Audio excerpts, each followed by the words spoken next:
Padre, nos disponemos para escuchar tu palabra. Te ruego humildemente que por encima de las imperfecciones de esta vasija tú te glorifiques y que ministres a cada corazón, que ilumines los entendimientos, que encuentres cada vida posicionada para recibir. Que en la sencillez de tu palabra podamos ser tornados a tus propósitos divinos y eternos. Y que nuestras voluntades sean empoderadas para obedecerte. Te ruego en el nombre de Jesús que unjas los oídos espirituales y que pongas colirio en nuestros ojos, en los ojos de nuestro corazón, para ver lo que tú quieres mostrarnos, para escuchar lo que tú quieres decirnos. Y ante todo para atesorarlo en nuestro corazón. Y te ruego, Señor, que en cada vida pueda habitar en nuestro corazón tierra buena y fértil, donde tu palabra como semilla maravillosa caiga y eche raíz, y crezca y germine, y traiga mucho fruto para la gloria de tu nombre. Amén y amén. No dejes de alcanzar la gracia de Dios. Capítulo 12 de Hebreos, y vamos a leer los versículos del 12 al 17. ¿Listos? Hebreos capítulo 12, versículos del 12 al 17, y dice así.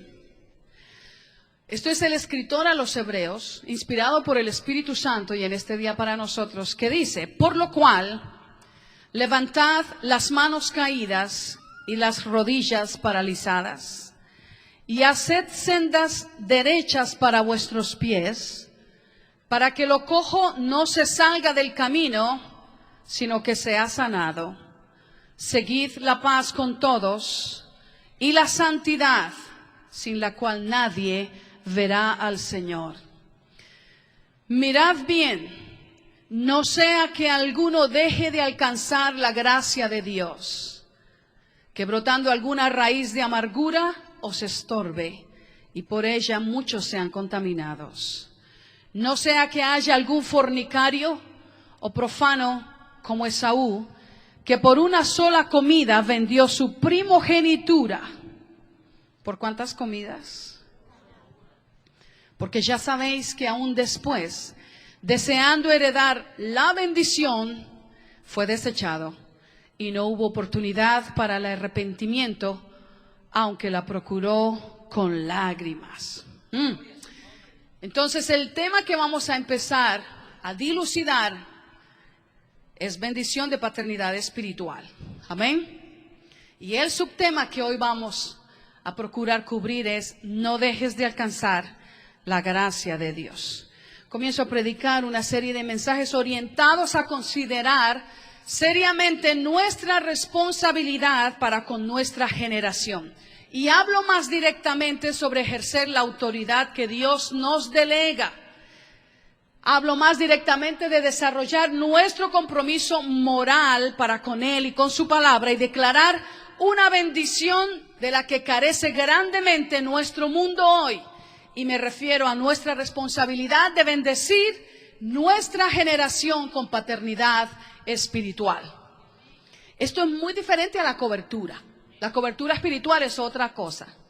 Amén. Pero la bendición de paternidad espiritual es algo de lo que carece nuestro mundo y es algo que he observado desde hace tiempo y que me trae muy inquieta. Aunque suena un tema muy curioso, pero es algo que he venido comprendiendo en mis meditaciones con el Señor al observar y al escuchar el gemido de muchos en diferentes lugares que expresan la carencia de paternidad espiritual sobre sus vidas, sobre sus ministerios, sobre sus comunidades y sobre su generación. Así de que yo le ruego que camine conmigo en esta primera parte, porque si usted se la pierde, es como cuando quiere agarrar el momento de mayor acción en una película y entender por qué pasa lo que pasa y ya es que usted se perdió el principio. Amén. Así de que camine conmigo en esto. Primero permítame anticiparle que hablaremos de algunos personajes bíblicos en esta serie Y uno de ellos es Esaú. Diga conmigo Esaú. Esaú es el hermano mayor del patriarca Jacob. Vamos a entrar en el subtema de no dejes de alcanzar la gracia de Dios. Y quisiera que entráramos de una vez en el primer punto de este mensaje. El primer punto de este mensaje que quiero compartir con ustedes se llama los males de Esaú. Los males de Esaú. Hebreos capítulo 12, versículo 12 al 17, que es nuestro pasaje central para este mensaje el día de hoy. Y dentro de este contexto de este pasaje podemos encontrar que Esaú, nuestro personaje bíblico de interés ahora, sufría de algunos males. Vamos a llamarle así, amén. Sufría de algunos males. ¿De quién le estoy hablando? De Esaú. Muy bien. Con la ayuda de Dios, amada iglesia, el deseo de mi corazón al señalar estos males es que nosotros mismos no caigamos en ellos, o si estuviésemos en una lucha con alguno de estos males, seamos sabios y entendidos para corregirnos en tanto que hay tiempo en la gracia de Dios, para que seamos alcanzados por Él y de acuerdo a la Escritura recibamos su oportuno socorro. Amén. Muy bien. Los males que señala este pasaje bíblico son los siguientes y voy a darle una definición breve de ellos porque me voy a enfocar en uno de ellos el día de hoy. Hebreos 12 del 12 al 17 dice que Esaú era fornicario. Ahora escúcheme un momentito esta definición. Fornicación se desprende del término en griego porneia. Porneia define, implica y abarca todo, diga conmigo todo acto de inmoralidad y muy explícitamente de inmoralidad sexual. Eso es porneia. El término en griego es porneia. Y nosotros tendemos a definir fornicación como una sola de las disciplinas o de las prácticas de porneia, pero porneia implica mucho más que eso. Porneia implica y abarca adulterio, abarca cohabitación conyugal fuera del matrimonio. Le estoy hablando del término en griego que es. Todo eso quiere decir. O sea, cuando usted lee eso en el Nuevo Testamento, en el griego en que fue escrito, la palabra que se usa es porneia. ¿Están conmigo? Y la Biblia dice que Esaú practicaba porneia.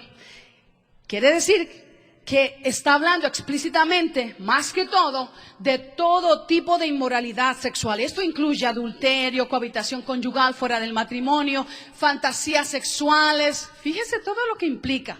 Pornografía en cualquiera de sus formas. Si usted la consulta, usted es un fornicario. ¿Están conmigo? Eso es lo que dice. Deseos lasciviosos, masturbación, orgías, sadomasoquismo, desviaciones, etcétera, etcétera, etcétera. Todo. Diga conmigo. Todo acto de inmoralidad. Y la Biblia declara que Esaú era fornicario. Segundo, dice que era profano. ¿Verdad que sí? Profano es que torna lo santo en inmundo, que pervierte, que envilece lo puro, que no repara ni en pensamiento ni en actitud en cuanto a lo consagrado y separado para Dios y lo inmundo. Eso es profanidad. Tercero, dice que menospreció su primogenitura. Quiere decir que tuvo en poco, que le dio muy escaso valor al hecho de ser el primero en nacer, el mayor de los hijos, y no apreció el derecho, ni el privilegio, ni las obligaciones que esto conllevaba, la primogenitura. Y también dice que tenía raíz de amargura. Este último rasgo en Esaú no es más que la conclusión, la cosecha o el resultado de no corregir los males anteriores, pero que es un mal gravísimo reprobado por Dios, contra el cual igualmente nos advierte diciendo que este mal de la raíz de amargura en el corazón es tan nocivo a la salud de la congregación porque es altamente contaminante. El segundo es que me voy a enfocar en uno de esos males el día de hoy y solamente me voy a enfocar en el mal de donde se inicia el resto de los problemas y es el menosprecio de la primogenitura. Ya más adelante usted va a entender para dónde vamos. Quiero invitarle para que miremos con una aplicación espiritual este mal. esta actitud como un paso inicial que refleja lo que habita en el corazón de alguien que deja de alcanzar la gracia de Dios. Amada iglesia del Señor Jesucristo, la fornicación es un término alarmante y escandalizador, ¿verdad que sí? Y por supuesto que no es para menos. La profanidad también lo es, no podemos hacer excusa por ninguno de ellos.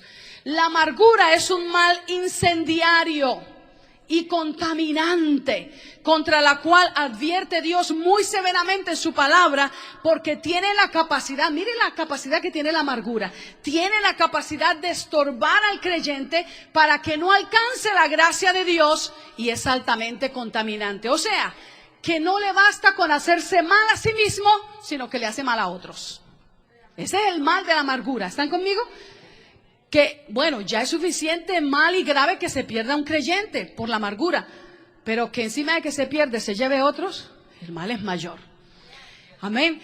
Pero dentro del contexto que nosotros leemos en este pasaje, el personaje que se menciona como ejemplo es Esaú. Y la primera falta grave de Esaú que refleja dónde estaba su corazón fue esta: menospreciar la primogenitura. De ahí se desprende todo lo demás. Y para poder entender lo que vendrá más adelante y la explicación bíblica a esa generación de Esaú que se quedó sin bendición de paternidad espiritual, debemos comenzar por comprender el valor de la primogenitura de la que nos habla la Escritura. ¿Qué es la primogenitura en sí? Vamos a ir un momentito a Números capítulo 3, versículo 13. Este es Dios hablando y dice: porque mío es todo primogénito. Desde el día en que yo hice morir a todos los primogénitos en la tierra de Egipto, santifiqué para mí a todos los primogénitos en Israel, así de hombres como de animales, míos serán. ¿Quién lo dice? Yo, Jehová. Vamos a ir a Deuteronomio capítulo 21. Es importante que usted camine conmigo en estas porciones para que tengamos todos el panorama completo del tema central de estos mensajes. Deuteronomio, versículo 15 al 17, capítulo 21 de Deuteronomio. Son leyes que el Señor le está dando a su pueblo Israel a través de Moisés. Y en el capítulo 21 de Deuteronomio, versículo 15, Dios le está enseñando esto y le dice: si un hombre tuviere dos mujeres, no que lo apruebe, ¿no? Seguimos con el problemita de Jacob, que hizo negocio por una, le dieron la otra, le pareció chévere el negocio, de extra le dieron las siervas, las concubinas. Eso no quiere decir que Dios lo aprueba. Amén. La Biblia enseña en contra de eso. Pero dice: si un hombre tuviere dos mujeres, la una amada y la otra aborrecida, y la amada y la aborrecida le hubieren dado hijos, y el hijo primogénito fuere de la aborrecida, en el día que hiciere heredar a sus hijos lo que tuviere, no podrá dar el derecho de primogenitura al hijo de la amada con preferencia al hijo de la aborrecida, que es el primogénito. Está diciendo: si el hijo mayor es de la que no quiere, de todas maneras no la quiere para darle la primogenitura a su hijo, pero sí la quiso para hacerle el hijo, ¿verdad? Entonces lo que está diciendo es: no puede escoger con preferencia. El versículo 17, más al hijo de la aborrecida reconocerá como primogénito para darle, esto es la primogenitura, para darle el doble de lo que correspondiere a cada uno de los demás, porque él es el principio de su vigor y suyo es el derecho de la primogenitura. Se lo voy a definir un poquito más. Vamos a ir al capítulo 49 de Génesis. ¿Listos? Capítulo 49 de Génesis. Y en este momento, en el capítulo 49 de Génesis, tenemos a Jacob, el patriarca Jacob, que está a punto de morir y junta a sus hijos para darles la bendición paternal. Había una bendición que era reservada para el primogénito. Amén. Pero miren lo que sucede. Capítulo 49 de Génesis, versículo 2, 3 y 4. Juntaos y oíd, hijos de Jacob. Es el papá hablándoles. Y escuchad a vuestro padre Israel. Rubén, ¿le está diciendo quién? El papá Jacob está diciendo a su hijo mayor. Rubén, tú eres mi primogénito. Mire cómo lo define la primogenitura. Mi fortaleza. ¿Así dice su Biblia? Y el principio de mi vigor. Principal en dignidad. Principal en poder. Impetuoso como las aguas. No serás el principal, por cuanto subiste al lecho de tu padre. Entonces te envileciste, fuiste profano, profanaste la desnudez de tu padre, es lo que está queriendo decir, subiendo a mi estrado. ¿No le parece impresionante la definición de la primogenitura? ¿Qué es la primogenitura? Es el símbolo del inicio de su vigor. Es el primero. En virtud, por ser el primero, a este hijo le correspondía tomar el lugar del padre de la casa cuando éste faltara en todos los sentidos y extender protección, provisión, dirección y declarar bendición sobre los suyos. Eso era parte también del desempeño de la primogenitura. También le correspondía por derecho una doble porción. Eso suena chévere, ¿cierto? Una doble porción de lo que a todos sus hermanos se les daba en el momento de la herencia. Quiere decir que si la familia tenía 2 hijos y tenían $120 para distribuir en el momento de la herencia, ¿cuánto le correspondía al uno y cuánto le correspondía al otro? Si la familia tenía 3 hijos, no, si tenía 3 hijos, lo dividían en 4. Dividían los $120 en 4. A cada uno le daban 30. Y al primogénito le daban ¿cuánto? A ver, los que son buenos para la matemática. Le daban $60. Solo para que tenga una idea. ¿Cuánto es lo que Esaú estima su primogenitura? Génesis capítulo 25. Vamos a leer desde el versículo 19 y dice así. Estos son los descendientes de Isaac, hijo de Abraham. Abraham engendró a Isaac. Y era Isaac de 40 años cuando tomó por mujer a Rebeca, hija de Betuel, arameo de Padam Aram, hermana de Labán, arameo. Y oró Isaac a Jehová por su mujer, que era estéril, y lo aceptó Jehová. Y concibió Rebeca su mujer. ¿Usted cree que se lo dio inmediatamente? Va a ver cuánto se demoró. Por si usted está pidiéndole al Señor hace rato algo, para que sepa que entre la oración y la respuesta de Dios el Señor está formando santos. Y dice, y oró Isaac a Jehová por su mujer que era estéril y lo aceptó Jehová y concibió Rebeca su mujer. Y los hijos luchaban dentro de ella y dijo, si es así, ¿para qué vivo yo? Y fue a consultar a Jehová. Y le respondió Jehová, 2 naciones hay en tu seno, y 2 pueblos serán divididos desde tus entrañas. El un pueblo será más fuerte que el otro pueblo, y el mayor servirá al menor. Cuando se cumplieron sus días para dar a luz, he aquí había gemelos en su vientre. Y salió el primero rubio, y era todo velludo como una pelliza, y llamaron su nombre Esaú. Después salió su hermano, trabada su mano al calcañar de Esaú, y fue llamado su nombre Jacob. Y era Isaac de edad de ¿cuántos? Y no dice anteriormente que Dios lo escuchó la oración y le respondió. ¿Y cuántos años le tocó esperar? 20 años, la módica suma. Iglesia, vale la pena perseverar.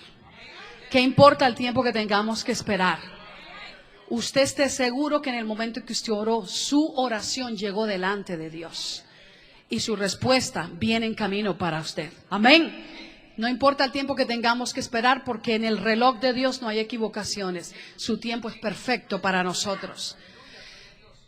Era Isaac de edad de 60 años cuando ella los dio a luz. Versículo 27. Y crecieron los niños. Mi madre me enseñó esto, que niños pequeños, problemas pequeños. Hijos grandes, problemas grandes. Y Esaú fue, ya se va a dar cuenta por qué. Y Esaú fue diestro en la casa hombre del campo. Pero Jacob era varón quieto que habitaba en tiendas. Y amó Isaac a Esaú, mire, porque comía de su casa. O sea, le traía todo el tiempo cacería para comer. Mas Rebeca amaba a Jacob. Y guisó Jacob un potaje. Y volviendo Esaú del campo, ¿cómo estaba? Cansado. Dijo a Jacob: te ruego que me des a comer de ese guiso rojo, pues estoy muy cansado. Por tanto fue llamado su nombre Edom. Y Jacob respondió: véndeme en este día tu primogenitura. Ay, este Jacob era sencillo el muchacho. Versículo 32. Entonces dijo Esaú: he aquí yo me voy a morir. ¿Para qué pues me servirá la primogenitura? Porque se iba a morir. ¿De qué él dio a entender que se iba a morir? De hambre. ¿No le ha pasado a usted a veces eso? Me muero de hambre. Me muero de hambre. ¿Será posible que se muera uno de hambre por no comerse la comida que le toca al mediodía? Pero mire lo que él dijo. Esto es importante para nosotros. Al fin y al cabo me voy a morir. Si no me das de comer, me muero. ¿Para qué me sirve la primogenitura? Y dijo Jacob: júramelo en este día. Te podrás morir, pero alcanzas a dejarme tu firmita aquí en el papelito. Yo te doy la comida, pero negocios y a un lado y amistad y hermandad en el otro. Júramelo en este día. Y él le juró y vendió a Jacob su primogenitura. Y lo más triste es este último versículo 34 que dice: entonces Jacob dio a Esaú pan y del guisado. Miren, ni se lo dio todo. Le dio del guisado de las lentejas. Y él comió y bebió y se levantó y se fue. Así menospreció Esaú la primogenitura. Que el Señor añada entendimiento espiritual a nuestras vidas. ¿Cuánto estimó Esaú la primogenitura? La cambió por un plato de comida, por pan y por un poco de guisado de lentejas. Ahora, tenemos que dar crédito al hecho de que Esaú estaba cansado, ¿verdad que sí? Había trabajado todo el día, había estado expuesto al sol, estaba agotado, estaba hambriento, venía muy posiblemente además frustrado y con sus emociones por el piso, porque quizás no había cazado nada ese día. Era legítima su necesidad, ¿no es cierto? Era legítima, era válida su necesidad. Y sin duda podemos defender su desesperación al pedirle a su hermano comida. Claro que humanamente podemos, pero espiritualmente no.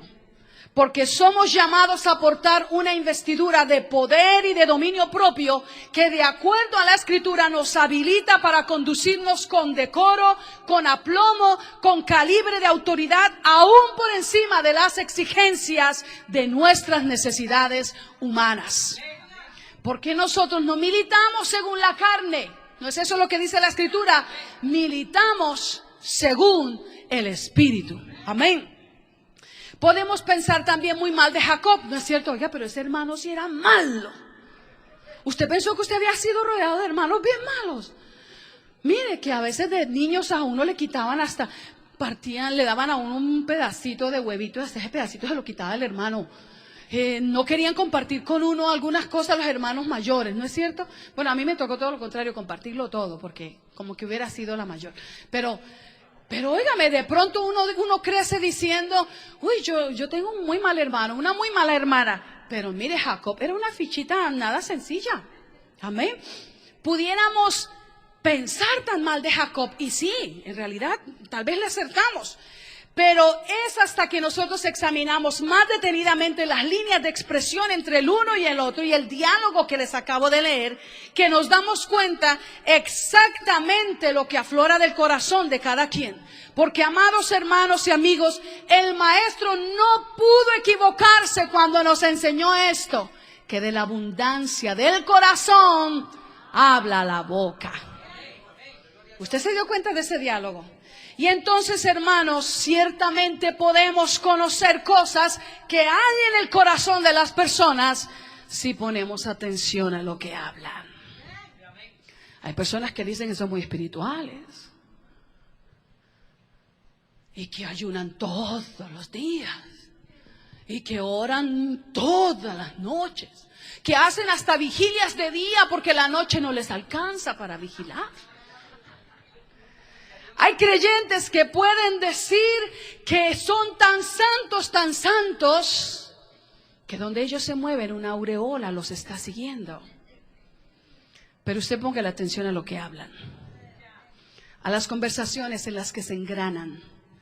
Ponga la atención a los comentarios que hacen. Ponga la atención a los temas que conversan. Fíjese que para orar hay creyentes que me han dicho, pero pastora, ¿por qué hacer vigilias? ¿Por qué orar tanto?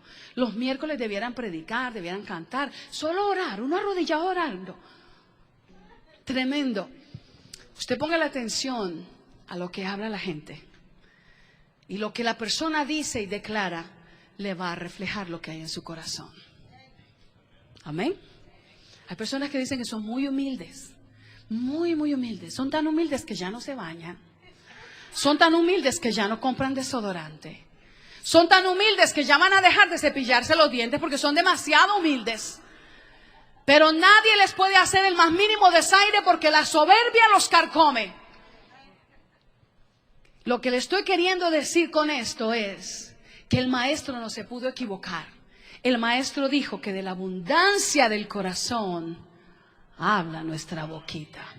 Y ese diálogo nos refleja a nosotros qué exactamente había en el corazón de cada uno de ellos. Y lo primero que nos muestra que había en el corazón de Esaú es que Esaú amaba más lo terrenal que lo celestial. Amén. Esaú amaba más lo terrenal. Mire, Esaú vivía afanado por comer bien. ¿Qué presa será la que voy a cazar este día? ¿Un conejo? No, muy poquito. Un venado. Mejor me echo toda la familia de venados. Y así vamos a comer delicioso. ¿Qué tal si traigo uno de aquellos cerdos silvestres? No, eso no podía comer porque él era judío, ¿no? Era hebreo. No podía comer eso. Pero él vivía afanado por comer. Esaú amaba más lo terrenal que lo celestial. Relativamente no tiene nada de malo querer comer bien. Amén. Usted no vaya a salir de aquí diciendo, hermanos, la pastora no quiere ni que comamos bien. Hoy hasta criticó comer carne.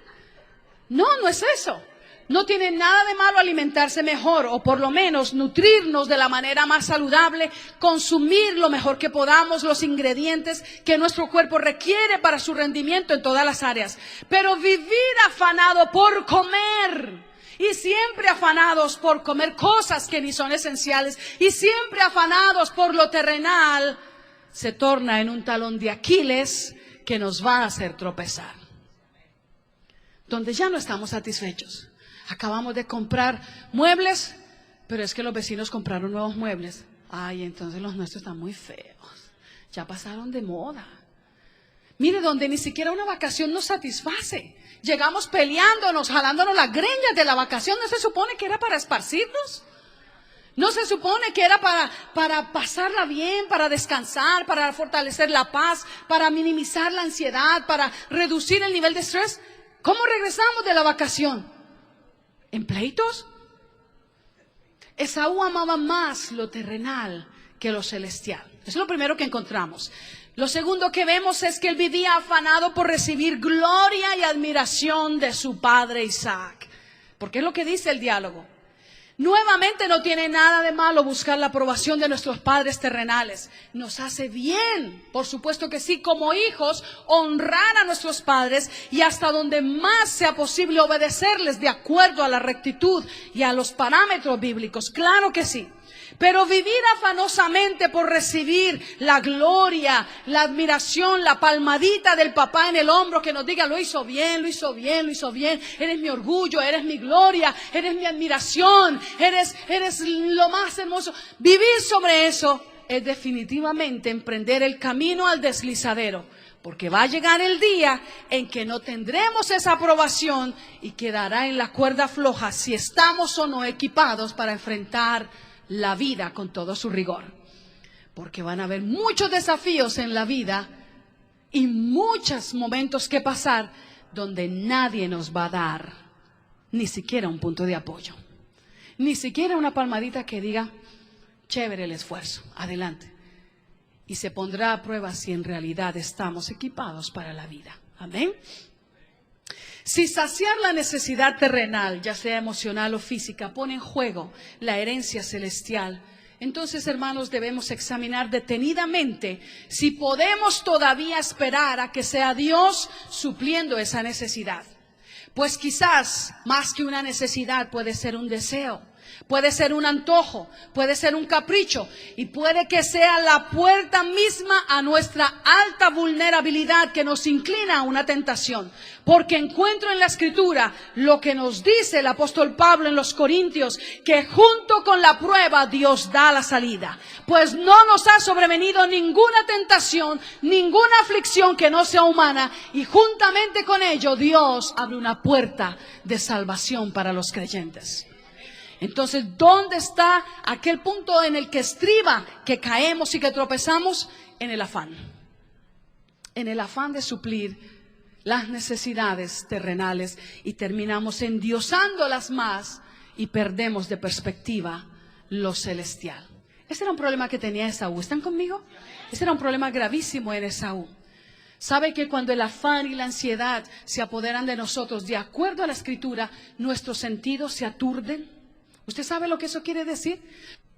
No sé si les ha pasado, pero a veces cuando estamos en la playa y nos metemos al mar, estamos lo más bien hablando, de pronto paraditos en la arena y el agua nos llega tal vez a la cintura o a los lomos y de repente se vienen unas olas fuertísimas. Y cuando menos piensan, estás volteando a mirar y la ola te envuelve y es un torbellino y te envuelve y te envuelve y te envuelve. Y algunas se vuelven un torbellino tan fuerte que comienzan a hacer hoyo. Ahí donde está uno parado y como que comienzan a enterrarte. Y uno está...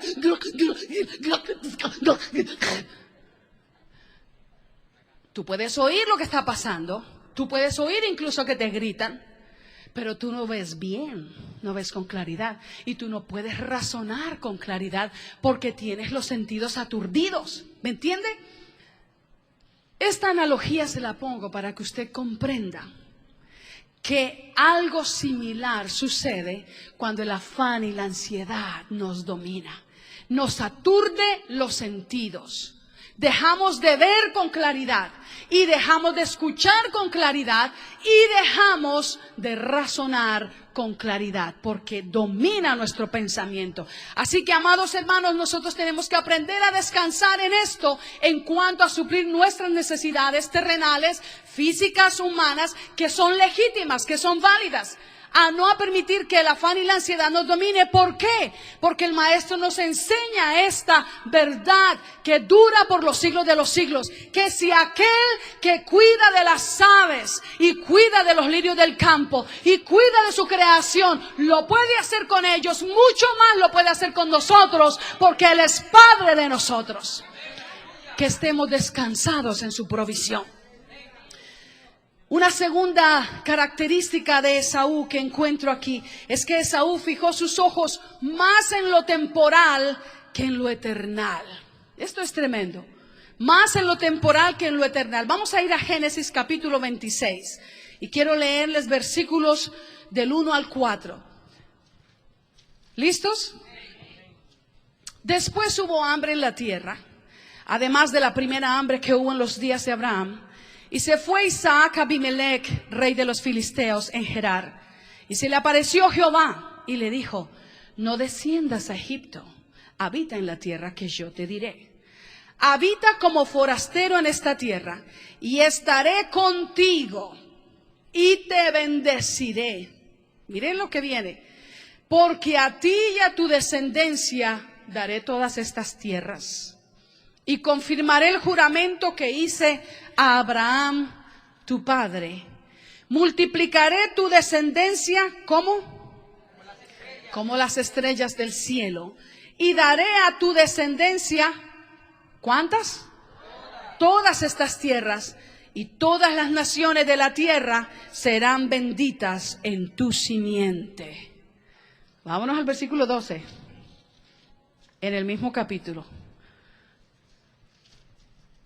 Mire el efecto de la bendición de Dios sobre Isaac. Y dice: y sembró Isaac en aquella tierra y cosechó aquel año 100 por 1, y le bendijo Jehová. Esaú fijó sus ojos más en lo temporal que en lo eternal. Isaac, amados hermanos, ya era muy rico con la herencia de su padre Abraham, pero ahora se convertía en un hacendado acaudalado, incalculablemente rico al obtener bendición directa de Dios. Amén. Como tal, sus cosechas, sus cultivos eran muy prósperos. Eran tan prósperos que por cada uno de los cultivos que sembraba, cosechaba 100. Por un mango, por uno, ¿cuántos recogía? 100 mangos. Por un aguacate, 100 aguacates. ¿Quién siembra uno solo? Nadie, ¿verdad? Se coge trabajo para un solo artículo para plantar. Por cada una de las cosas que él plantaba, Dios le daba 100. Haga la cuenta. La primogenitura de Jacob le representaba una enorme riqueza en todo aspecto, en tierras, en ganado, en cultivos, en posesiones y, como si fuera poco, en parentela. Muy probablemente Esaú estaba queriéndose arrancar los cabellos, ¿cierto? ¿Están siguiéndome aquí? Muy probablemente Esaú estaba queriéndose arrancar los cabellos por haber hecho tan mal cálculo de la primogenitura. Y esto nos sirve de instrucción a nosotros, como iglesia, aplicándolo espiritualmente, para que consideremos que, al igual que Esaú, muchas veces nosotros no valoramos lo que está delante, esperándonos bajo la bendición como promesa de Dios, porque estamos afanados por el presente, enceguecidos por el momento, fascinados con lo temporal, alucinados y con nuestros sentidos aturdidos, ensimismados en ahora y ya, y descartamos el peso de la herencia que nos aguarda un poco más adelante.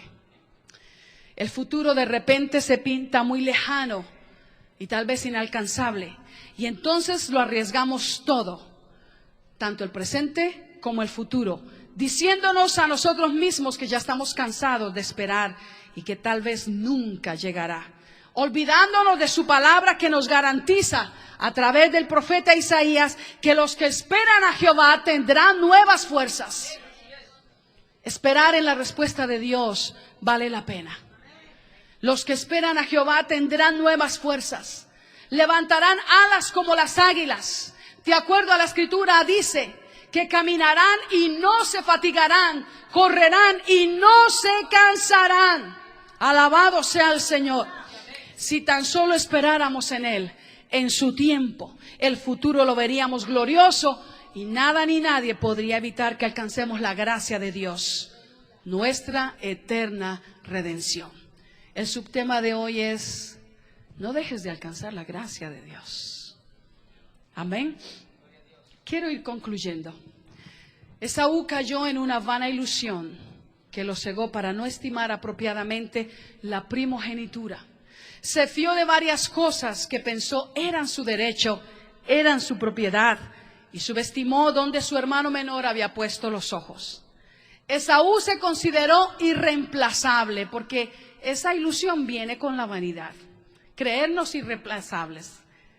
Pensó que nadie lo podría suplantar en virtud de quién era, de lo que él podía hacer por méritos propios, por su fuerza, por su capacidad, por su destreza, porque él era objeto de la alabanza de su padre, por sus logros.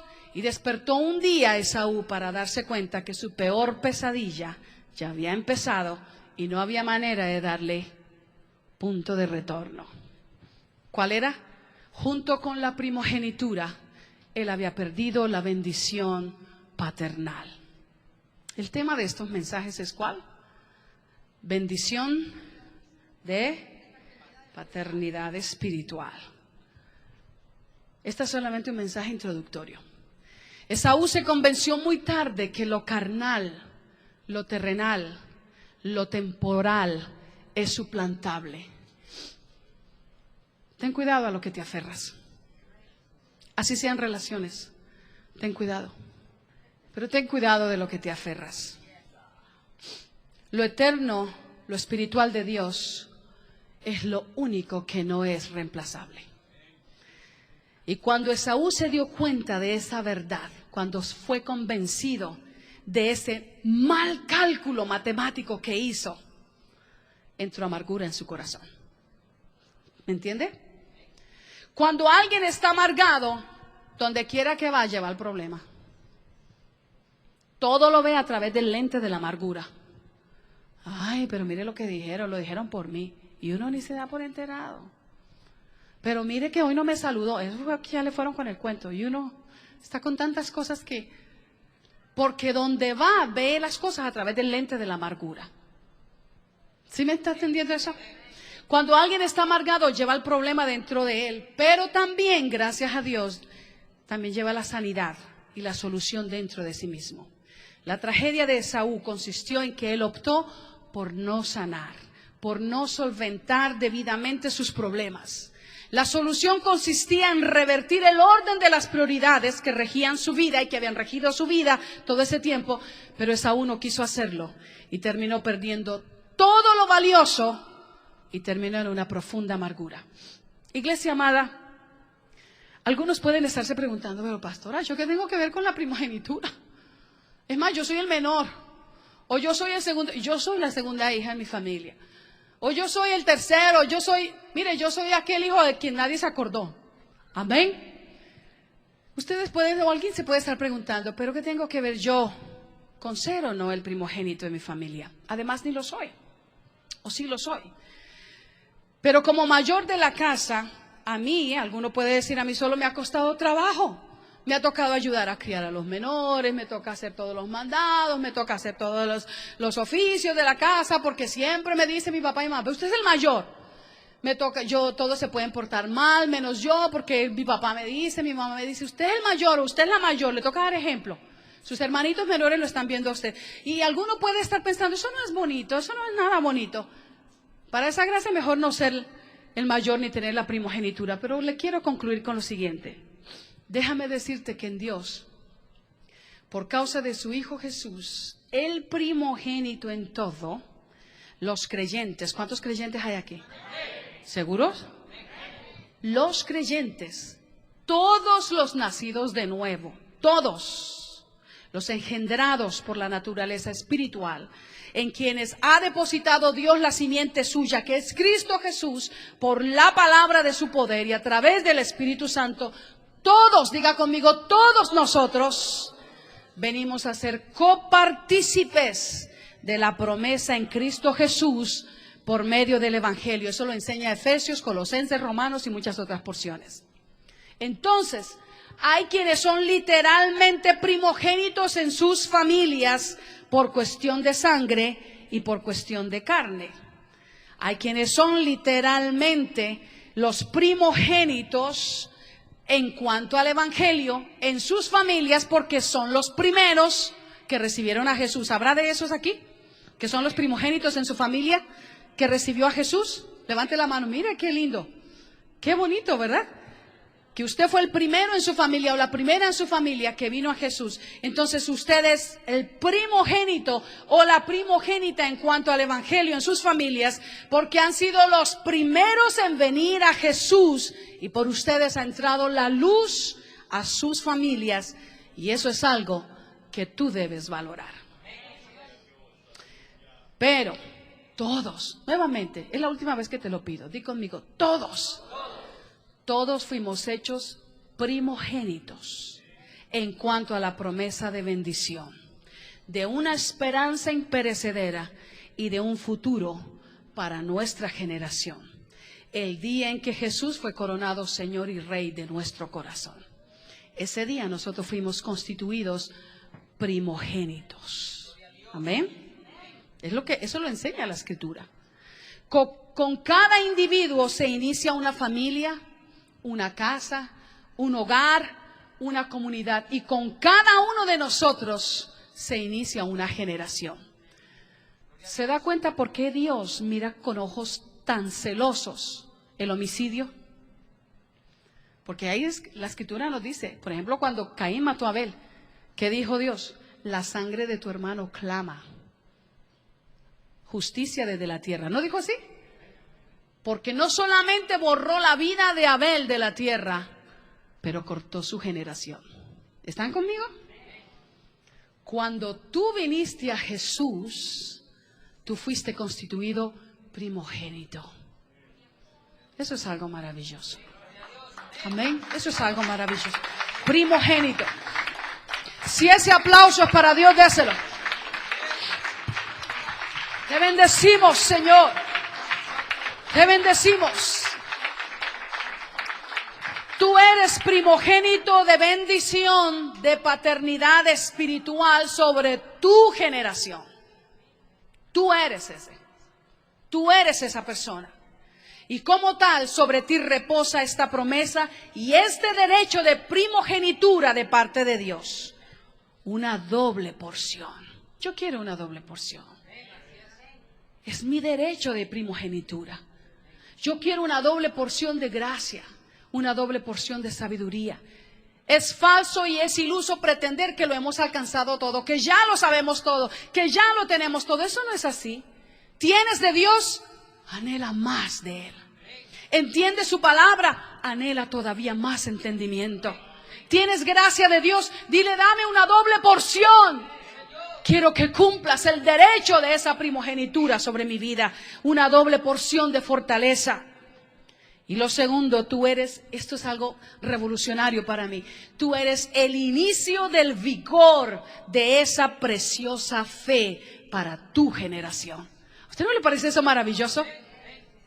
Hay jóvenes que han marcado nuestra generación con mucho dolor.